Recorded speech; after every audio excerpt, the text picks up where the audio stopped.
Le moment est historique. Ce 23 avril 2013, la loi sur le mariage pour les couples homosexuels est adoptée.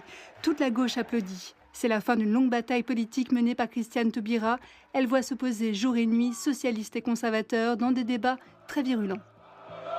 Vous auriez pu être plus franc et faire comme dans les cours d'école, me traiter de pédé. C'est vous qui êtes décadent, parce que c'est vous qui laisserez le mariage à 3 personnes. Cette opposition farouche se retrouve aussi dans la rue, où les opposants forment la Manif pour tous.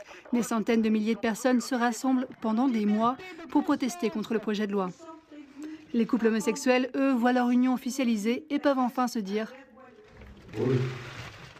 Le 29 mai 2013, Vincent Autain et Bruno Boileau sont les premiers à se marier en France. En 10 ans, 70 000 couples les ont suivis. La France rejoint ainsi de nombreux pays européens qui ont autorisé le mariage pour tous. Aujourd'hui 14, ici en vert.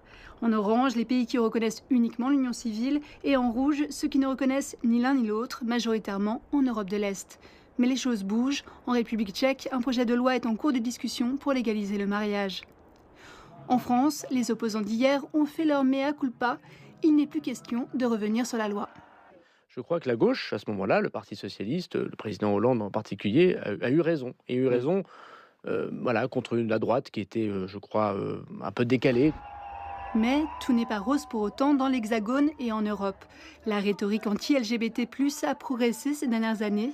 Faire accepter l'homosexualité reste encore aujourd'hui un combat.